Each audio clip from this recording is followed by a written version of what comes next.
प्यारे बच्चों नमस्कार। कैसे हो आप सभी। मैं आशा करता हूं कि आप लोग बहुत ही अच्छे होंगे, स्वस्थ होंगे और आप सभी की पढ़ाई भी बहुत ही अच्छी चल रही होगी। तो बच्चा पार्टी आज का ये क्लास आप सभी के लिए बहुत ही ज्यादा इंपॉर्टेंट है, क्योंकि आज के इस क्लास में हम लेके आए हैं आपके लिए 12th क्लास के फिजिक्स का 50 most important objective question.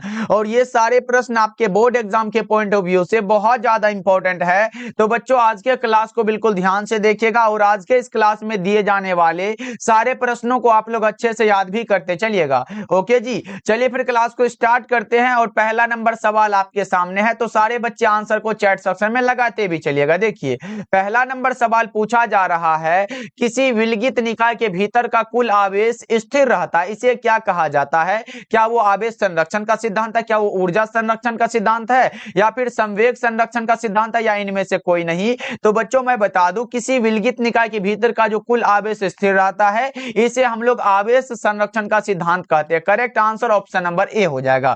Okay चलो आगे बढ़ते हैं। दूसरा नंबर सवाल देखिए पूछा जा रहा है, क्या है कि आवेश का मूल गुण निम्नलिखित में कौन है? बच्चों मैं बता दूं, ये 2 नंबर में भी आपसे पूछा जा सकता है कि आवेश के मूल गुणों को लिखे, तो आपको लिखना तो पड़ेगा ना मेरे भाई। देखो अगर पूछेगा आवेश के मूल गुणों को लिखे तो 2 नंबर चाहिए, तो यहां से लिख देना आवेश योगात्मक होते हैं, बिल्कुल होते हैं। आवेश संरक्षित होते हैं, आवेश का क्वांटमीकरण होता है। ये 3 लिख देते हो ना भाई, 2 भी लिखोगे तो काम चल जाएगा, ऐसे 3 लिख दोगे तो और भी अच्छा लगेगा। इसलिए उपरोक्त सभी correct answer option number D हो जाएगा। चलो आगे बढ़ते हैं। अगला नंबर सवाल देखो, तीसरा नंबर सवाल पूछा जा रहा है, कूलाम के नियम नियतांक के का निर्भर किस पर निर्भर करता है? देखो कूलम का जो नियम होता है उसमें जो के होता है वो किस पर निर्भर करता है ये बताओ। तो ये निर्भर करता है माध्यम की प्रकृति पर। Correct answer option number A हो जाएगा। चलो आगे बढ़ते हैं। अगला नंबर सवाल देखो, फोर्थ नंबर सवाल आपके सामने है, बता दो बच्चा पार्टी क्या होगा।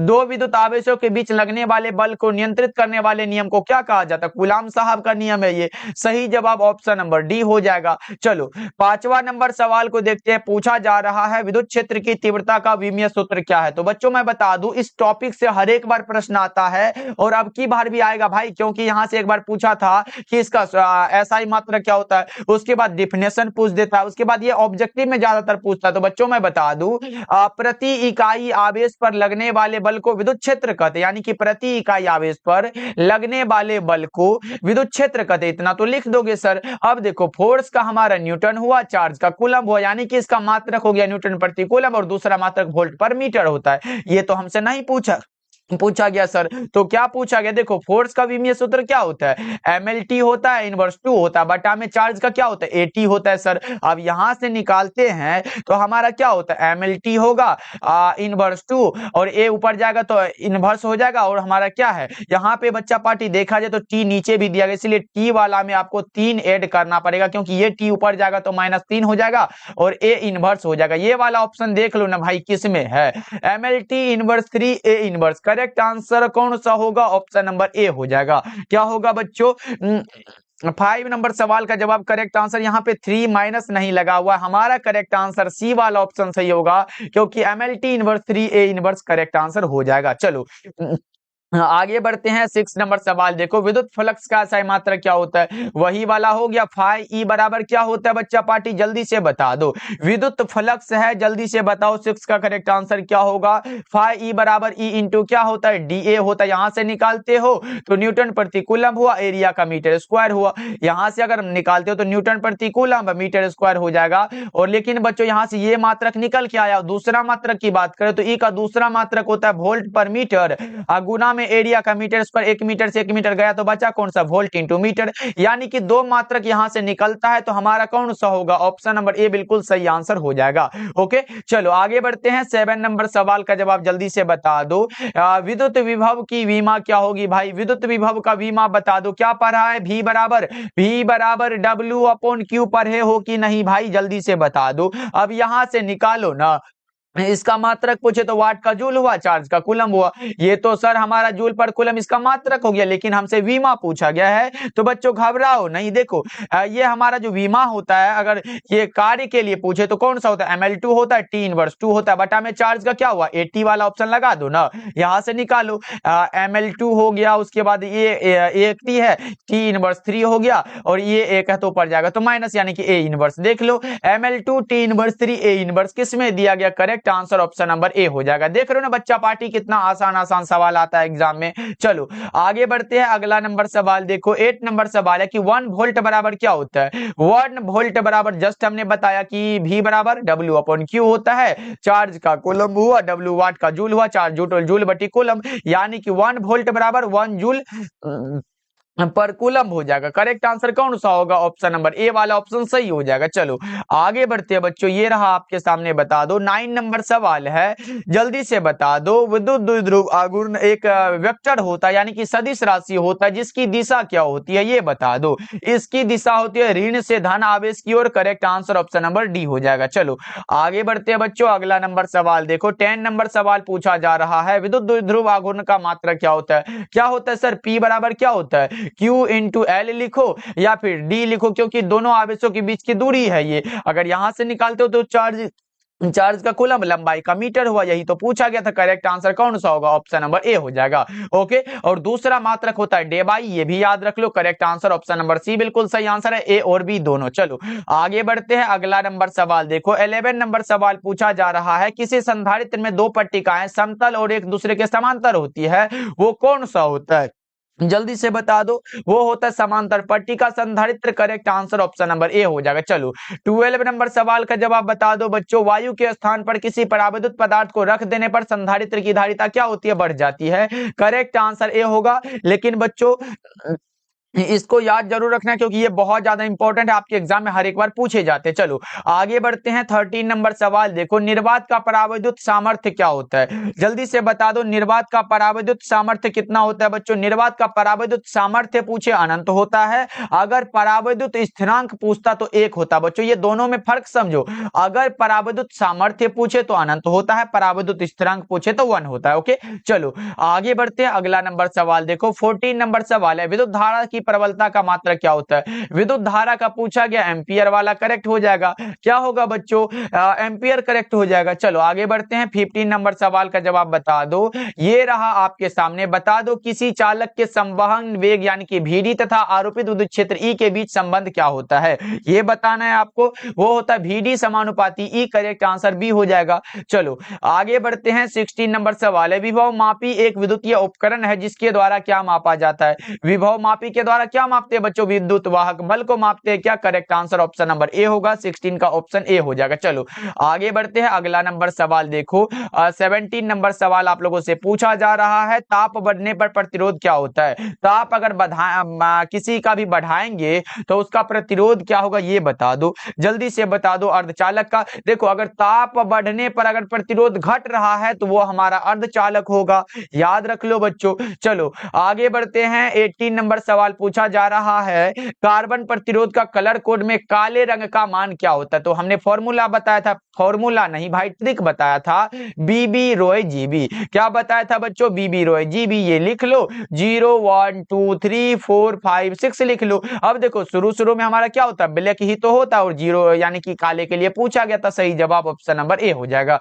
ये भी क्या है सर, ये ब्राउन है, रेड है, ऑरेंज है, येलो है, ग्रीन है और ब्लू है। चलो आगे बढ़ते हैं, अगला नंबर सवाल 19 नंबर सवाल है, सौर सेल पैनल का उपयोग किसमें किया जाता है, कृत्रिम उपग्रह में। करेक्ट आंसर ऑप्शन ए हो जाएगा। चलो आगे बढ़ते हैं, 20 नंबर सवाल का जवाब बता दो, अवशोषित विद्युत ऊर्जा विभवांतर के वर्ग के समानुपाती होती है। राइट आंसर आपका ऑप्शन सी हो जाएगा।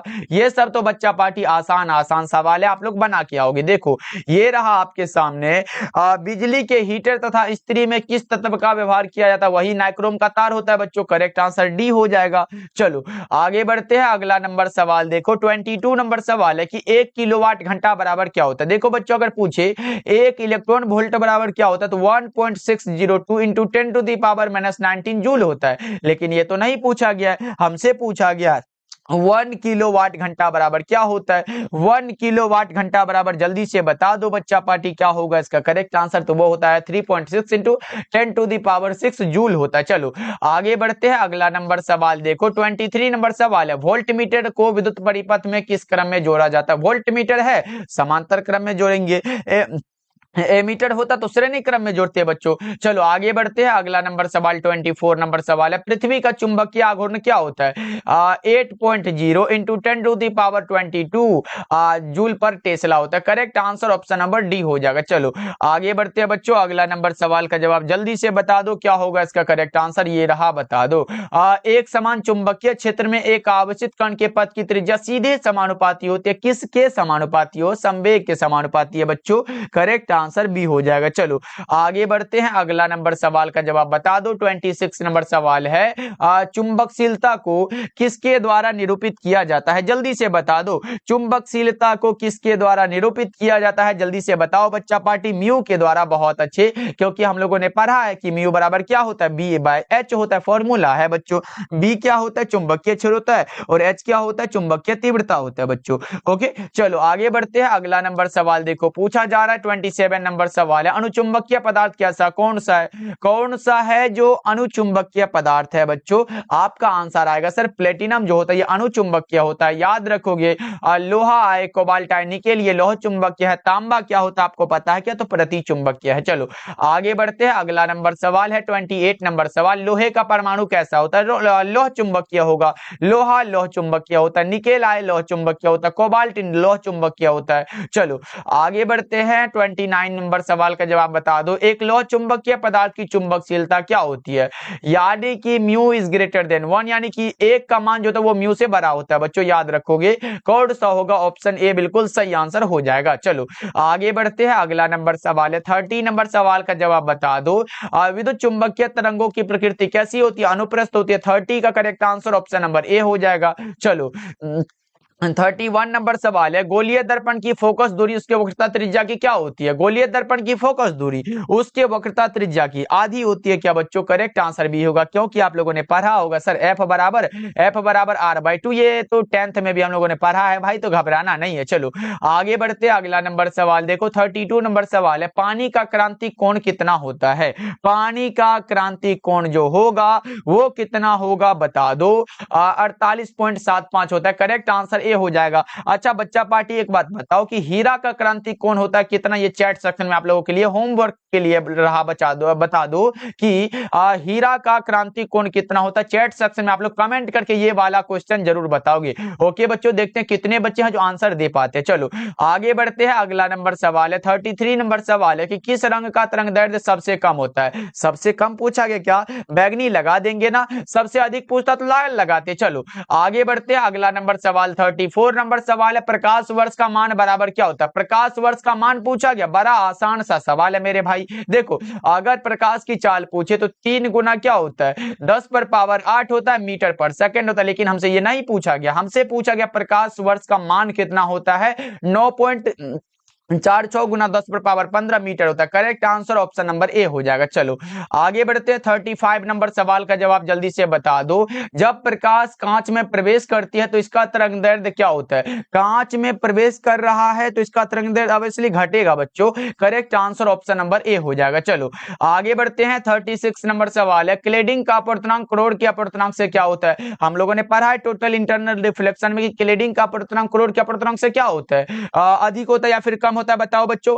कम होता है। Correct answer option number A हो जाएगा। ओके चलो आगे बढ़ते हैं, और एक प्रश्न और भी आया था कि तरंगदैर्ध्य के बढ़ने से अपवर्तनांक का मान क्या होता है? घट जाता है। ये भी आप लोग याद रखो। चलो आगे बढ़ते हैं, जब माइक्रोस्कोप की नली की लंबाई बढ़ाई जाती है तब आवर्धन क्षमता क्या होती है?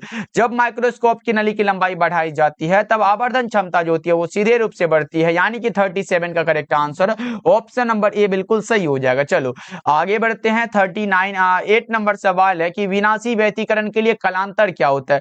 कलांतर पूछा गया आप लोगों से, जल्दी से बता दो। विनाशी व्यतिकरण के लिए कलांतर आपसे पूछ दिया गया और आपका आंसर क्या आएगा जल्दी से बता दो बच्चा पार्टी। 5 = 2n होगा क्या? आपका आंसर क्या आ रहा है? 38 का देख लिया जाए। ऑप्शन ए लगा रहे हैं बच्चा पार्टी। मैं बता दूं अगर इसके लिए बच्चों कलांतर पूछा है, देखो यहां से अगर रचनात्मक व्यक्तीकरण के लिए पूछता है, रचनात्मक व्यक्तीकरण के लिए होता है फाइ बराबर क्या होता है 2n पाई होता है, 2n यहाँ पे लिखो बच्चों, ये फाइ बराबर ये क्या होता है, ये रचनात्मक व्यक्तीकरण के लिए होता है, लेकिन यहाँ पे विनाशी व्यक्तीकरण है मेरे भाई, फाइ बराबर होगा 2n + 1 into pi. Correct answer option number B हो जाएगा। चलो आगे बढ़ते हैं। 39 नंबर सवाल आपके सामने है, किसी माध्यम की सतह पर आपतित किरण के ध्रुवण कोण का टेंजेंट यानी कि माध्यम के अपर्तनांक के बराबर होता है। म्यू बराबर क्या पढ़ा है आप लोगों ने, म्यू बराबर 10 म्यू बराबर 10 यहां से देख लो ना कौन सा होगा, ब्रूस्टर साहब का नियम है, ये करेक्ट आंसर बी हो जाएगा। चलो आगे बढ़ते हैं। 40 नंबर सवाल है कि इलेक्ट्रॉन वोल्ट क्या मापता है, इलेक्ट्रॉन वोल्ट ऊर्जा को मापता है, इलेक्ट्रॉन वोल्ट ऊर्जा को मापता है, करेक्ट आंसर डी हो जाएगा। ओके बच्चों, याद रखना 1 इलेक्ट्रॉन वोल्ट बराबर हमने बताया था कि 1.602 इंटू 10⁻⁻⁹ जूल होता है। चलो आगे बढ़ते हैं। अगला नंबर सवाल 41 नंबर सवाल पूछा जा रहा है, हाइड्रोजन स्पेक्ट्रम की कौन सी श्रेणी पराबैंगनी भाग में पड़ती है। अगर पराबैंगनी भाग में पड़ रहा है इसका मतलब वो लाइमन सीरीज है, करेक्ट आंसर ए हो जाएगा। चलो आगे बढ़ते हैं बच्चों, क्लास को आप लोग लाइक करते चलिएगा। 42 नंबर सवाल है, किसी परमाणु का नाभिक बना होता प्रोटॉन और न्यूट्रॉन से, किसी भी परमाणु का नाभिक प्रोटॉन और न्यूट्रॉन से बना होता है। चलो आगे बढ़ते हैं। 43 नंबर सवाल है, निम्नलिखित में किसे विभाजित नहीं किया जा सकता। बच्चों ये बहुत ज्यादा इंपॉर्टेंट क्वेश्चन, आप लोग बता दो किसे, तो ना ये फोटोन को, क्योंकि फोटोन का विराम द्रव्यमान ही 0 होता है, तो कैसे विभाजित करोगे भाई। चलो आगे बढ़ते हैं। 44 नंबर सवाल है, कैथोड किरण क्या होता है, ग्रुप ऑफ इलेक्ट्रॉन है, यानी कि इलेक्ट्रॉनों का समूह है, correct answer option number A हो जाएगा। चलो 45 नंबर सवाल पूछा जा रहा है, नाभिकीय अभिक्रिया में संरक्षित कौन रहता है। नाभिकीय अभिक्रिया में कुल आवेश होता है, रेखीय संवेग होता है, कोणीय संवेग, ये सारे के सारे होते हैं, करेक्ट आंसर डी हो जाएगा। चलो आगे बढ़ते हैं। 46 नंबर सवाल पूछा जा रहा है, किसी अर्धचालक का तापमान गुणांक का मान कितना होता है। किसी अर्धचालक का तापमान गुणांक का मान पूछे तो बच्चों क्या होता है, ऋणात्मक होता है। चलो आगे बढ़ते हैं। अगला नंबर सवाल 47 नंबर सवाल है, 8 का द्विआधारी तुल्यांक क्या होगा, निकाल लेंगे ना, निकालो 8 का, 2 से लगाओ, 4 दूना के 8 हुआ, शेष 0 बचा, फिर 2 से लगा, 2 दूना के 4 हुआ, शेष 0 बचा, फिर 2 से लगा, 2 एकम 2 शेष 0, यानी कि 1000 किस में दिया गया, correct answer option number A हो जाएगा। देख रहे हो ना कितना आसान आसान पूछा जाता है एग्जाम में।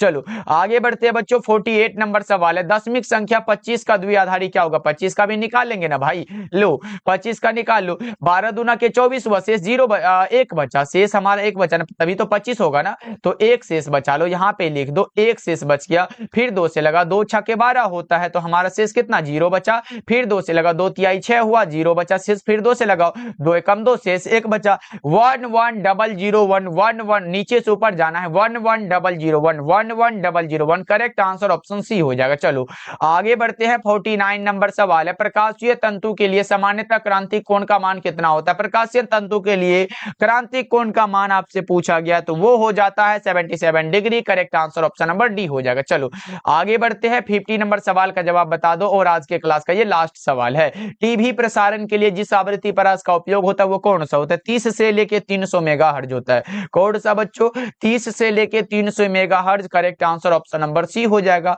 ओके बच्चों, आज का क्लास आपको कैसा लगा कमेंट करके सारे बच्चे बताइएगा। बच्चा पार्टी क्योंकि बहुत मेहनत लगता है, इसलिए सारे बच्चे क्लास को लाइक कर लीजिएगा। और हाँ बच्चों, जितने भी बच्चे को लगता है सर अभी तक हम कुछ भी नहीं पढ़े सब्जेक्टिव में, तो उसके लिए जो हमने तैयार किया है फिजिक्स, केमिस्ट्री और बायोलॉजी का इंपॉर्टेंट क्वेश्चन वाला नोट्स, उसे जरूर पढ़िएगा बच्चों, क्योंकि उसमें वही क्वेश्चन मिलेगा जो इंपॉर्टेंट होता है आपके एग्जाम के लिए इंपॉर्टेंट है। मात्र 50 से 60 क्वेश्चन मिलेगा, बस आपको उतना ही पढ़ लेना है, आपका एग्जाम में अच्छा नंबर आ जाएगा। ये हम 80% का वन सब्जेक्ट में गारंटी ले सकते हैं भाई, जैसे फिजिक्स हो, केमिस्ट्री हो, बायोलॉजी हो, तो मात्र 199 चार्ज लगता है। कॉल करिएगा 7070 82 16 85 पे, 82 16 85 नंबर पे कॉल करिएगा, मैसेज करिएगा सर हमें 199 वाला PDF चाहिए, आपको मिल जाएगा बच्चों के। तो मिलते हैं फिर अगले क्लास में, आप लोग अपना ध्यान रखिएगा।